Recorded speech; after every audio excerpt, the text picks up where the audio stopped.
आज का विषय है उत्सुकता है। पीसीसी की मीटिंग हुई थी, इसके बारे में जो प्रस्ताव पास हुए हैं, जो कार्रवाई है, अध्यक्ष जी आपको ब्रीफ कर देंगे। थोड़ी आवाज, अन्य आवाज बहुत है।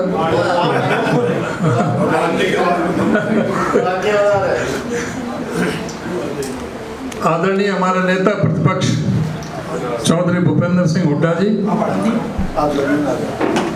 डिप्टी लीडर सीएलपी भाई आफ्ताब अहमद जी, हमारे वरिष्ठ साथी पंडित कुलदीप शर्मा जी, अशोक अरोड़ा जी, हमारे विधायक मलिक साहब, हमारे पीछे विधायक जी बैठे और मेवा सिंह जी, भारत भूषण बत्रा जी और संत कंवर जी, हमारे पंडित चक्रवर्ती शर्मा, हमारे सभी साथीगण और प्रेस के मेरे सभी सम्मानित साथियों, आज हरियाणा प्रदेश कांग्रेस कमेटी के डेलीगेट्स की मीटिंग 3 बजे हमारे प्रदेश कार्यालय में संपन्न हुई। उसमें 2 प्रस्ताव रखे गए थे। पहले जो पीआरओ, जो हमारे प्रदेश रिटर्निंग अफसर हैं, मिस्टर ताराचंद भगोरा और एपीआरओ हरपाल सिंह जी और विपुल नेगी जी, उन्होंने वो मीटिंग ली थी। हमारे सभी प्रतिनिधि, सभी विधायक, पूर्व विधायक, डेलीगेट्स उसमें उपस्थित थे। उसमें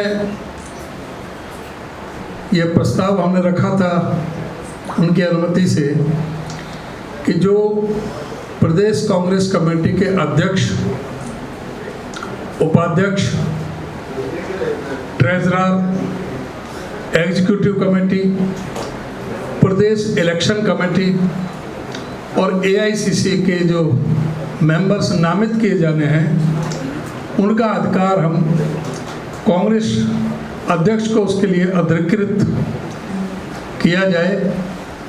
और सभी ने एक मत से, काफ़ी लोगों ने उसको सेकंड किया। आदरणीय हुड्डा साहब ने, हमारे पूर्व पीसीसी प्रेसिडेंट धर्मपाल मलिक जी ने, चौधरी फूलचंद बुलाना जी ने, हमारे वर्किंग प्रेसिडेंट श्रुति चौधरी ने, हमारे एआईसीसी में सेक्रेटरी प्रदीप नरवाल जी, हमारे अशोक अरोड़ा जी, पंडित कुलदीप शर्मा और कई लोगों ने उसको सेकंड किया। और सभी ने एक मत से दोनों हाथ उठा करके इस प्रस्ताव का समर्थन किया। जब पूछा गया कि भाई कोई इसके विरोध में है, तो वो भी हाथ उठाए, तो किसी ने भी हाथ नहीं उठाया। इस तरह से जो ये पूरा जो प्रस्ताव था, हमारे भगोड़ा साहब ने हाथ उठा के समर्थन मांगा था और सबने यूनानिमस तौर से एक मत होकर के एक राय से ये प्रस्ताव पास किया। उसके बाद पीआरओ साहब और उनकी टीम में पीआरओ वो वहाँ से प्रस्थान कर गए। उसके बाद पीसीसी का तरफ से दूसरा प्रस्ताव ये मैंने रखा डेलीगेट्स की सभी मीटिंग में, और उसमें हमने अनुरोध किया सभी पार्टी की तरफ से आदरणीय हमारे नेता श्री राहुल गांधी जी से कि वो अपना अध्यक्ष के लिए नामांकन भरें और हम सबकी प्रार्थना है कि वो नामांकन भर के हमारा नेतृत्व करें। साथ ही हमने कहा है कि ये प्रस्ताव भी पास हुआ है कि जब भी ये मीटिंग में जब यात्रा, जो भारत जोड़ो यात्रा चल रही है, उनकी हरियाणा प्रदेश में जब भी एंट्री होगी तो उसमें हमारी पूरी पार्टी की तरफ से, पूरे हरियाणा प्रदेश की तरफ से ऐतिहासिक भागीदारी होगी। उसके लिए भी इसी तरह से प्रस्ताव रखने के बाद सेकंड किया गया काफ़ी लोगों के द्वारा, और वही भी हाथ उठा करके सबने दोनों हाथ उठा करके उसका पुरजोर समर्थन किया। विपक्ष में एक भी हाथ खड़ा नहीं हुआ। इस तरह से जो दोनों प्रस्ताव हमारे हुए थे वो यूनानिमसली आज पास हुए हैं और हमने सब जो है उसको भेज दिया है। इसके आज के संदर्भ में इस मीटिंग के बारे में कोई आपका प्रश्न है तो आप आमंत्रित हैं। ये जो आपने डेलीगेट्स मीटिंग बुलाई थी, जिसमें लिखे हुए प्रस्ताव में कि हरियाणा प्रदेश कांग्रेस के प्रतिनिधियों ने ये मांग करते हैं ऐसा प्रस्ताव पारित करते हैं, तो डेलीगेट्स की सूची जारी होगी? डेलीगेट की सूची PRO जो हमारे प्रदेश रिटर्निंग अफसर हैं और जो सेंट्रल के जो इलेक्शन के जो हमारे अथॉरिटी के जो इंचार्ज हैं चेयरमैन मधुसूदन मिस्त्री जी, उन्होंने PRO को दी और PRO के इंस्ट्रक्शन पर जो 195 जो डेलीगेट्स थे उनको सबको आमंत्रित किया गया, सबको एक एक आदमी को आमंत्रित किया गया। तो सूची जारी होगी ना, इसका मतलब ये हुआ, इसका मतलब क्या है? आज की मीटिंग के लिए फोन किए या पब्लिक डोमेन में आ गई? तो आज की मीटिंग के तो लिए इसमें प्रस्ताव पास होना तो सभी डेलीगेट्स को बुलाना था, उनको बुलाया। कुछ हमारे और भी सीनियर साथी थे जो हमारे सेवा दल का चीफ है, जैसे हमारे महिला कांग्रेस के, उनको भी आमंत्रित किया था, और भी जो ना हाँ और जो सीनियर जो लीडर्स हैं उनको भी। तो इसमें सर बड़ी बात वो ये ऐसा है जो आप सवाल पूछ रहे हो, जो मैं मकसद समझ गया। जो इलेक्शन अथॉरिटी के चेयरमैन है मिस्त्री जी, उनका पूरा डिटेल बयान आ चुका है कि ये जो है लिस्ट जो है किसको देंगे, कब देंगे, पार्टी का इंटरनल मामला है। लेकिन कोई उम्मीदवार 24 तारीख से मतलब वहाँ पे है शुरू, तो कोई करेगा तो 22 तारीख को वहाँ से लिस्ट दे सकता सारे देश। सर बड़ी बात ये है कि बाकी जो बड़े नेता हैं, आप लोग तो हैं दिग्गज नेता, लेकिन कुमारी शैलजा है या किसी सुरजेवाला है, वो सब नदारत हैं, उनकी तरफ से कोई पार्टिसिपेशन या कुछ? इसमें ऐसा है, सभी को आमंत्रित किया गया था। जो कुमारी बहन शैलजा हैं वो भी, और हमारे MP साहब दीपेंद्र जी भी, हमारे वर्किंग प्रेसिडेंट जितेंद्र भारद्वाज जी भी, ये सभी फ्लाइट से आ रहे थे विस्तारा की से, और वो फ्लाइट डिले हो गई दिल्ली से ही। अब वो फ्लाइट जो हमने यहाँ 3 बजे की मीटिंग रखी है, मैं 3:30 बजे तक उनका इंतजार भी किया, 3:30 बजे प्रस्ताव पास किए, तो इसलिए वो भी आ चुके हैं चंडीगढ़ में, लेकिन वो मीटिंग के समय तक नहीं पहुँच पाए, क्योंकि 4 बजे यहाँ आपको समय दे रखा था, 3 बजे का वहाँ था, सभी वहाँ पर आधा घंटा वेट किया और उसके बाद में हमने वो प्रस्ताव पास किए। श्रुति चौधरी आई थी, किरण जी की बेटी, उसने भी सेकंड किया था। 195 डेलीगेट्स में से कुल कितने को उपस्थित थे मीटिंग में? लगभग कोई 5-4 छोड़ के बाकी सभी थे। मेरा सवाल ये है कि डेलीगेट्स की मीटिंग होगी, प्रस्ताव पारित हो गया, अभी डेलीगेट्स की जो सूची है अभी पब्लिक डोमेन में नहीं आएगी, 24 के बाद जब नॉमिनेशन स्टार्ट हो जाएगा फिर आएगी, तब आई कोई भी 22 के बाद में कोई भी ले सकता है, 22 तारीख के बाद में कोई ले सकता है।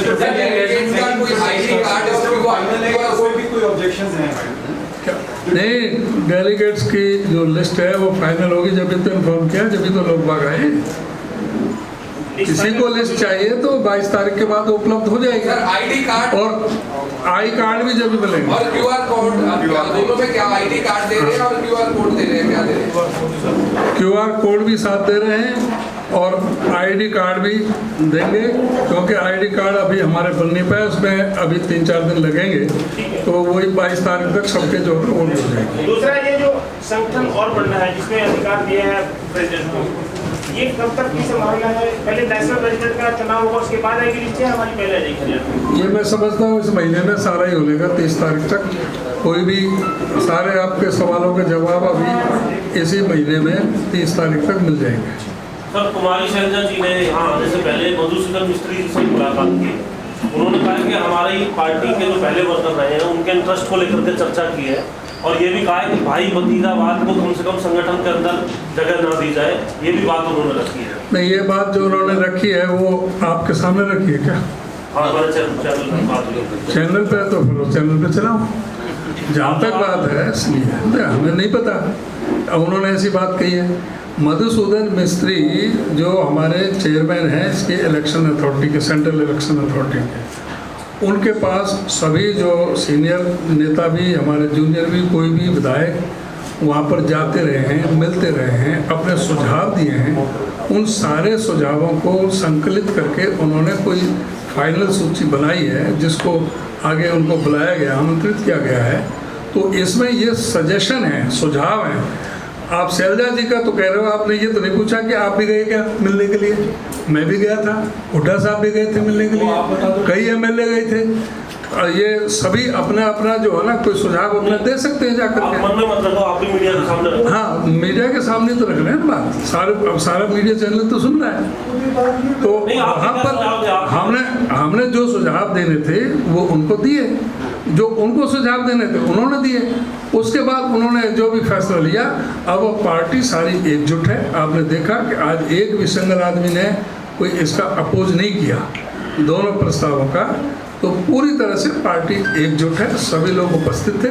किसी पे कोई अपने मजबूरी में कोई नहीं आ पाया तो वो एक अलग बात है। वो जो 5-7 आदमी इस बात में ये था कि क्या जयराम रमेश ने एक बात कही है कि जो पीसीसी पास कर रही है रेजोल्यूशन वो बाइंडिंग नहीं है राहुल गांधी पर। मींस अपनी तरफ से आप चाह सकते हैं अगर वो नहीं ऐड करना चाहते हैं। नहीं, हमें बाइंडिंग उन पर नहीं है, लेकिन हमारी अपनी भावनाएं हैं। हमने अपनी भावनाएं व्यक्त की हैं उनके साथ।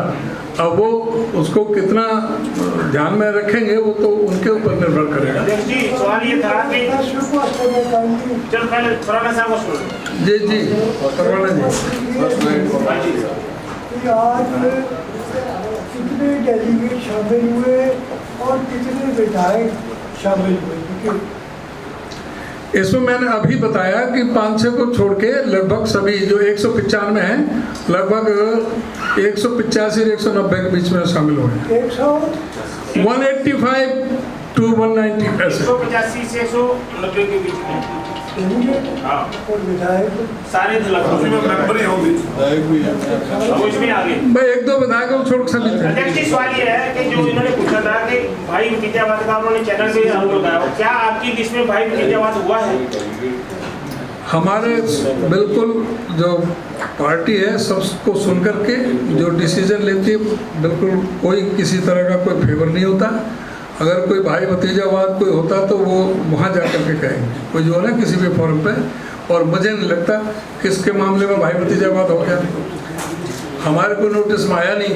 ये बात आपसे सुन रहे हैं ना, हमारे सामने तो कोई बात आई नहीं कहीं भाई भतीजावाद इसमें क्या हुआ। लेकिन आज सारी लिस्ट वहाँ से। हमारी शैलजा का ये भी कहना है कि हमारे समय के जो कार्यकर्ता, जो उनका टाइम रहा अध्यक्ष का, उन्होंने भी जो मेहनत की है उन्हें भी जगह मिलनी चाहिए इसके अंदर।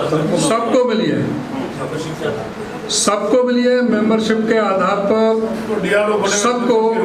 बल्कि बाकायदा पीआरओ ने चुनाव कराए हैं, डीआरओ और बीआरओ सबको एकजुट करके सहमति से ये चुनाव कराए गए। तो मोटा होता जा रहा है, थोड़ा ध्यान रखना। इससे पहले फिर हम और खिलाफड़े पे आ जाएंगे। इसी संगठन से जुड़ा एक खबर छपी है कि हुड्डा साहब को बड़ौदा पार्टी को सोनिया गांधी ने समझाया है। आप ये खबर बड़ी खबर छपी है कि हुड्डा साहब को बड़ौदा पार्टी को सोनिया गांधी ने समझाया है संगठन के बारे में कि कैसे कैसे करना है। अब इतनी झूठी खबर को क्या करें, मैं तो सोनिया जी से मिला ही नहीं, मैं तो मिला ही नहीं, तो मेरे को आज समझा किसने दिया। मुझे ना मुझे उन्होंने बुलाया, सारी खबरें ना मुझे उन्होंने बुलाया और ना मैं उनसे अभी मिलने गया रिसेंटली। तो पिछले 2-2.5 महीने से तो मैं तो मिला नहीं। बस ठीक है, ओवर टू हुड्डा साहब से।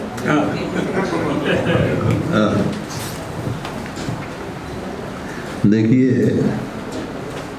ये तो सब आपने देख लिया। कोई मेरे से सवाल पूछना इस मामले में पूछ लो, बाकी फिर मैं अपने आपको जोड़ना चाहते हैं तो आप बता दें। नहीं ठीक जवाब भाई भतीजावाद की बातें आ रही है सारी। ये भाई भतीजावाद हो गया, वो सीनियर लीडर है प्रदेश कांग्रेस की अध्यक्ष रही है, सीडब्ल्यूसी की मेंबर है। अगर वो चैनल में भी कह रही है, मैंने तो सुना नहीं। पर आपको सुनी सुनाई बात कह रहे हैं, चैनल में ये बात आई। सुनाई नहीं, मैंने नहीं सुनी। आपने नहीं सुनी, आपको बताई जा रही है कि कहा उन्होंने ये बात। अब क्या बताते हैं, असलियत क्या है मेरे को मालूम नहीं है। लेकिन जो ये चाहते हैं ना कहलवाना, वो ये कहने वाले नहीं ना मैं कहने वाला, ठीक है। क्योंकि पार्टी एक है, सबका अपना अपना स्थान होता है पार्टी में, कोई ऐसी कोई बात नहीं है।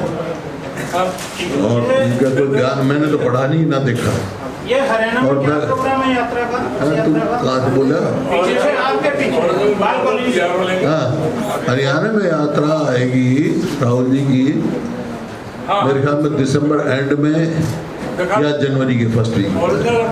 एग्जैक्ट डेट अभी आई नहीं है, लेकिन अब तक का जो कार्यक्रम है वो ये है कि राजस्थान से हरियाणा में एंटर करेंगे, फिरोजपुर झरका, नूह से पलवल, और पलवल के बाद वो यूपी में चले जाएंगे बुलंदशहर, और जेवर होते हुए बुलंदशहर, और फिर वहाँ से वापस जो है नोएडा, और नोएडा से दिल्ली, और दिल्ली से फिर हरियाणा में अंबाला तक, अंबाला से फिर पंजाब में। सोनीपत से, हाँ कुंडली बॉर्डर से शंभू जीटी रोड से आए। तो इस प्रस्तावित यात्रा को लेकर हरियाणा कांग्रेस का क्या मतलब, किस तरह से आप लोग उसमें? पूरी तरह से तैयारी है, पूरी जोर शोर से स्वागत करेंगे, उनका समर्थन करेंगे, और हजारों आदमी उनके साथ यात्रा करेंगे। सर, आज एसजेएमसी का फैसला आया है, हाई फाइनलिटी हुई है सिख गुरुद्वारा प्रबंधन के बारे में, जो डिसीजन 2014 में हुआ था, सुप्रीम कोर्ट ने उसे वेलिड माना है और कहा है कि हरियाणा का जो डिसीजन, क्योंकि वो जो हमने एक्ट बनाया था, आपकी रिएक्शन क्या है उसके ऊपर भी, अब आगे क्या करना चाहिए सर? नहीं, वो हरियाणा के सिखों के हित के लिए बनाया था, और सुप्रीम कोर्ट का फैसला वेलकम है, क्योंकि इसी में हरियाणा के सिखों का हित है। और ये चैलेंज किया था एसजीपीसी ने, और उन्हें जो है कि लेकिन उनकी बात नहीं मानी गई, और हरियाणा की अलग से प्रबंधक कमेटी बना दी। सर, सुप्रीम कोर्ट इसमें फिर से कोर्ट में जाने की या लीगल एक्शन की तैयारी करने की बात कर रहे हैं।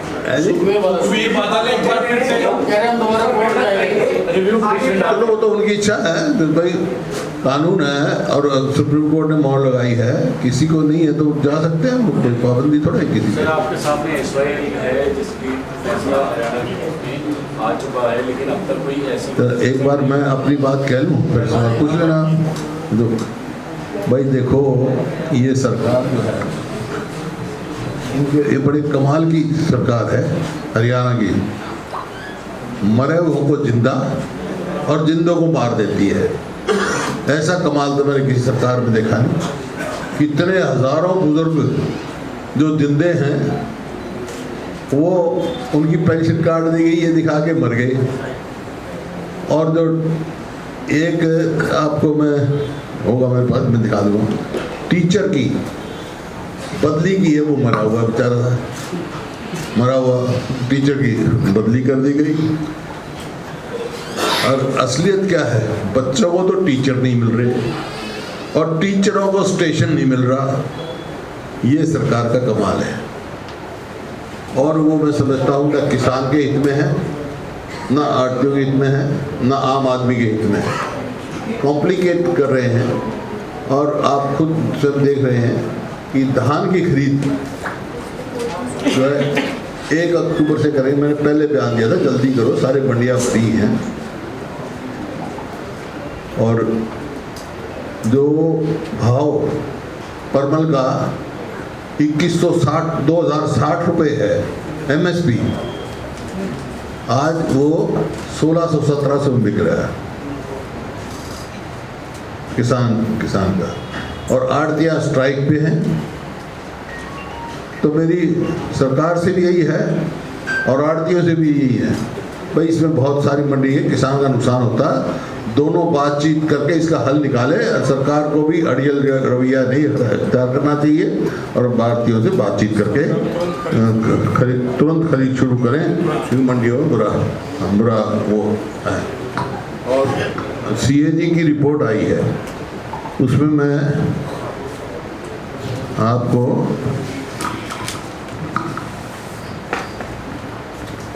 एक्साइज में एक बड़ा भारी घपला निकला है,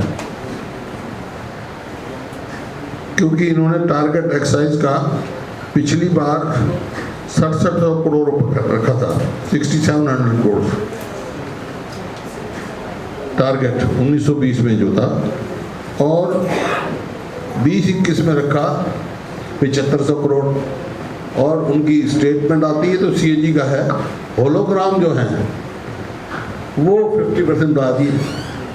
होलोग्राम तो 1.5 गुना कर दिए, तो होलोग्राम गए 1.5 गुना कर दिए, तो इसका मतलब ज़्यादा दारू बिकी है, ज़्यादा आमदनी होनी चाहिए। उसके हिसाब से तो 6700 करोड़ का 10,000 करोड़ होना चाहिए था। टारगेट इनका 7,500 करोड़। तो इस प्रकार से एक्साइज में बड़ा भारी नुकसान हुआ है। हमारा CAG की रिपोर्ट है, वो कहते हैं excise duty increase merely by 8.47 indicating a corruption evasion of excise duty to the tune of 3,000 crores. 3,000 crores. Also reported that no scientific method has been fixed for target for excise duty on liquor. देखो इसमें क्या system होता है, track and trace system होता है कि किस distillery में कितनी दारू बनी, वो कहाँ गई और आगे कहाँ गई, पूरा ट्रेस सिस्टम था। They are not following that, सिर्फ होलोग्राम की बात करते हैं। होलोग्राम इंक्रीज है लेकिन इनकम में उतना इंक्रीज नहीं है इस समय। इसी तरह इन्होंने पावर जनरेशन में जो आज हाई तोबा मची हुई है, बिजली नहीं है। ये देखें आप 17-18 में जो पावर जनरेशन 10,567.83 MU थी, वो 20-21 में 5,466.81 MU। मतलब जो हमारी कैपेसिटी है प्लांट लोड फैक्टर वो भी पूरा नहीं कर सके और बाहर से बिजलियाँ खरीद रहे हैं महंगी। और बहुत सारे मुद्दे में पूरे इनको स्टडी कर रहा हूँ CAG को, आपको फिर एक दिन से अलग से बुलाऊंगा। लेकिन जो आरटीओ बात है, एक तो मार्केट फीस बढ़ा दी इन्होंने। पहले हमारे घर में 4% थी, वो घटा के 1% कर दी। क्यों करी थी भाई? 1% करी थी तो वही क्यों नहीं रखी? अब 4% फिर कर रहे हैं। पिछले साल कर दी थी 4। हाँ, तो 4% कर रहे हैं। इसी तरह गेस्ट टीचर्स की बात है, उनके ज्ञापन आए हुए हैं मेरे पास। गेस्ट टीचर्स का डिस्ट्रिक्ट से बाहर ट्रांसफ़र नहीं कर सकते, ये उस टाइम जब उनकी अपॉइंटमेंट हुई थी उसका कर रहे हैं। और करप्शन का तो आपको पता है, नौकरी में तो भाई MLA के लड़कों के भी आ गए, कितने आ गए, आप अखबारों में पढ़ रहे हैं। नौकरियां, परचून की दुकान कितना बिक रही हैं यहाँ पे। और माइनिंग, इलीगल माइनिंग इतना हमने शोर किया।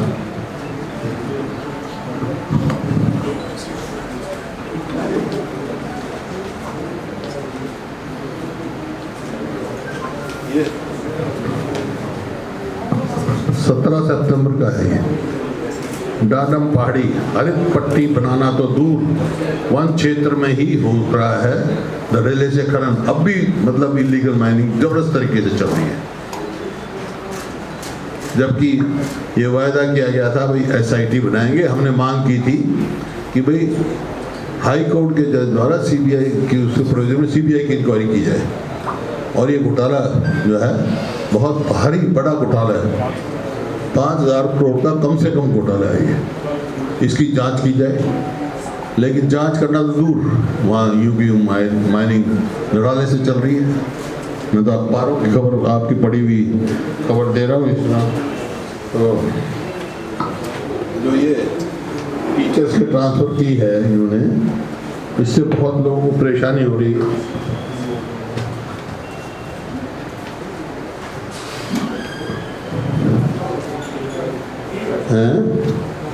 मनरेगा का भी मिल रहे मेरे को, जो एसोसिएशन है मनरेगा वर्कर्स की, उनकी भी मांग है भाई हमारा बढ़ाओ, महंगाई के हिसाब से हमारा भी, जैसे हमारे समय में पूरे देश में सबसे ज़्यादा मनरेगा का वो मिलता था वेतन, और डेज भी बढ़ाना चाहते हैं। जो आज बेरोजगारी हरियाणा में सबसे ज़्यादा, फिर अभी जो इस क्वार्टर की रिपोर्ट आई थी उसमें भी हरियाणा बेरोजगारी में पूरे देश में नंबर 1 है। अपराध बढ़ी रहा है, उसमें कैच का मेरे पास सारी डिटेल्स हैं। तो ये मुद्दे हैं, अब आप सवाल पूछ सकते हो। सर, कुलदीप बिश्नोई ने अपने कुछ ही देर पहले ट्वीट किया है और ऊनो नेशनल पार्क में जो चीता है उसमें लेके चिंतन पर काफ़ी उन्होंने चिंता जताई थी, लेकिन उन्होंने कहा कि उनकी फॉरेस्ट डिपार्टमेंट से बात हुई और सेंट्रल गवर्नमेंट से बात हुई, तो वो कह रहे हैं कि किसी तरह का हिरन या डीजल चीता को फीड नहीं किया जाएगा, तो बात ये है कि क्या चीता वेजिटेरियन है या फिर देखिए, आपको कैसा लग रहा है कि ये क्या नहीं, ऐसा है कि जो अखबारों में आई है और जो वहाँ धरने पे बैठे थे और ख़ासतौर पे बिश्नोई जो बैठे थे, वो इसी वास्ते बैठे थे कि भाई हिरण को यहाँ से ले जाया जा रहा है या राजस्थान से ले जाया जा रहा है। तो नेचुरल है, चीता जंगल में छोड़ोगे आप तो अपने शिकार करेगा, लेकिन आप प्रिकॉर करके दे रहे हो, ये ठीक नहीं है।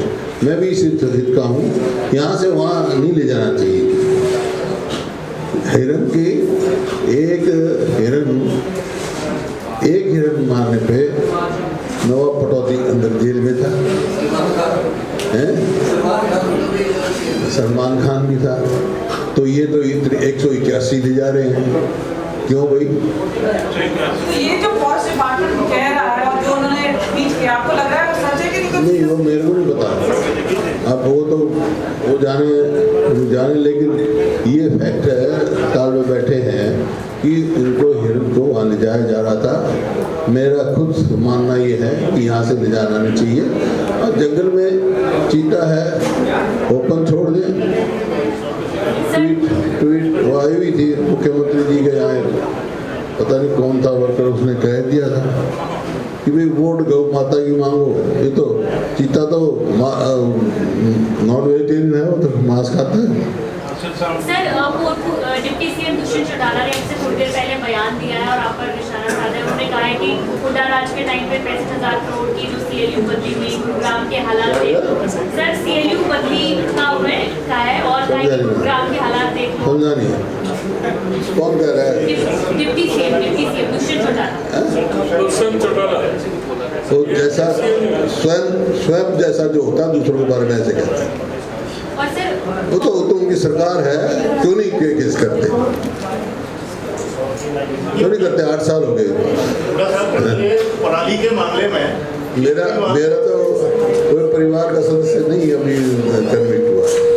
सर, वो कांग्रेस लीडर कृष्णमूर्ति हुड्डा भी खुले तौर पर जो है उन्होंने मोर्चा खोला है, कांग्रेस के खिलाफ काफी नाराज चल रहे हैं। डेलीगेट की लिस्ट जो है वो नहीं सामने आने पर सीधा आप पर और दीपेंद्र जी के बारे में जो है वो बातें कह रहे हैं। नहीं, मेरे दिमाग में कोई नहीं आएंगे। आपके पास कोई स्पेशल सेल है जो ऐसी बात करता है? सर, इससे अब आगे क्या प्लान है, आप लोग कैसे सपोर्ट करेंगे? हरियाणा सिंह गुरुद्वारा प्रबंधक कमेटी, हाँ, नो तो एक्ट में बन गई, अब बनेंगे, इलेक्शन हो जाएगा, और जो सारे हरियाणा गुरुद्वारों का प्रबंधन जो बनेगी कमेटी वो करेगी। जो इशू आ रहा है ना एसवाईएल का, सुप्रीम कोर्ट ने कहा कि दोनों राज्यों में मुख्यमंत्री बैठे, इसका समाधान नहीं, सुप्रीम कोर्ट नहीं, अभी जो लास्ट ऑर्डर है वो अगर आप पढ़ेंगे ना, उसमें लिखा है कि केंद्र सरकार नहीं, बिकॉज वो यूँ कहा है कि हमने स्टैंड नहीं लिया, कंटेम्प्ट ऑफ कोर्ट चलना चाहिए। पूछ रहा हूँ मैं आपसे ना, ये दोनों राज्यों के मुख्यमंत्री बैठेंगे, उन्होंने ये कहा है। अब लेटेस्ट ऑर्डर अगर आप पढ़ेंगे उसमें लिखा हुआ है कि दोनों राज्यों के मुख्यमंत्री बैठकर समाधान निकाले, अन्यथा 4 महीने का टाइम है, फिर हम फैसला करेंगे। वो तो फैसला कर चुके। जहाँ तक एसवाईएल का बात है, वो फैसला फाइनलिटी अटेन कर चुका है, उसका कोई। लेकिन जब सवाल आता उसमें पूछा गया था गृह मंत्री की मीटिंग में, सारे सुप्रीम कोर्ट के वकील थे, उन्होंने कहा था, अरोड़ा साहब भी शायद उस मीटिंग में थे, कि ये फैसला फाइनलिटी अटेन कर चुका, इसमें कोई वो डालने की जरूरत नहीं है, एग्जीक्यूशन वगैरह डालने की जरूरत नहीं है। लेकिन ये नहीं हुआ, इम्प्लीमेंट नहीं हुआ, तो उसका एक ही जरिया है, सुप्रीम कोर्ट के आदेश इम्प्लीमेंट ना हो तो कंटेम्प्ट ऑफ कोर्ट डालें,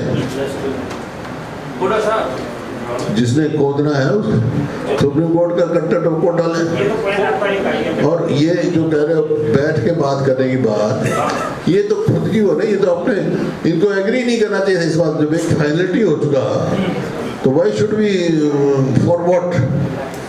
भाई सवाल इस बात का है, अपॉर्शनमेंट की बात आएगी जब देखी जाएगी, नहर खुदाई के तो फाइनलिटी ऑर्डर हो चुके हैं।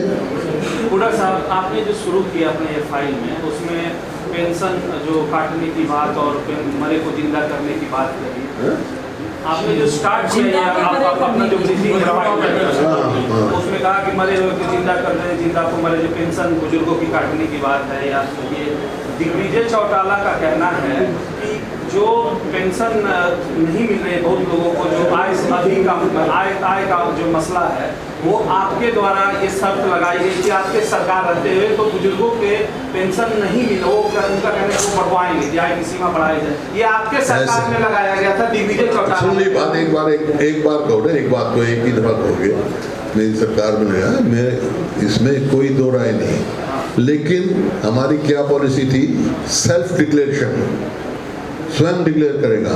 अब ये थोड़ा ही मायना है, आपका लड़का अगर टीचर लगा हुआ है, वो तनख्वाह ले रहा है तो आपको देता नहीं, तो आपकी पेंशन क्यों काटेंगे? वो पहचान पत्र में यही काम हुआ है कि आपका लड़का भी लगा हो तो आपकी पेंशन काट दी, या तो मरे हुए की जिंदा की मरे हुए दिखा के पेंशन काटी भाई।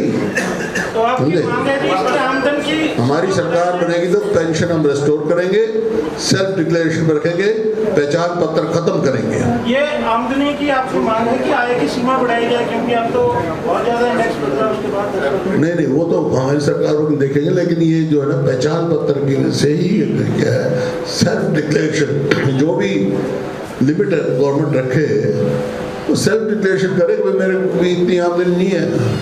ये एक दूसरा ये बताएं सर, ये पंचायत इलेक्शनों को लेकर आपको क्या लग रहा है और कांग्रेस की क्या तैयारी? पहले तो ये बताएं कि कब तक आपको आसान लगता है कि कब तक? देखिए, पंचायत इलेक्शन से दो साल पहले हो जाने चाहिए थे, ईद कब तक दिखाएंगे? जल्दी करना चाहिए, मजबूरी है इनकी, ये हो रहा करके राजी नहीं है। ये इलीगल माइनिंग अलार्मिंग हो गई है, इलीगल माइनिंग हरियाणा में बहुत अलार्मिंग हो रही है। डाटा में इसकी सैटेलाइट से कोई मॉनिटरिंग करवानी चाहिए, बिल्कुल करानी चाहिए, और मतलब बाकायदा जांच होनी चाहिए, जितना हो गया, कितना घोटाला हो चुका।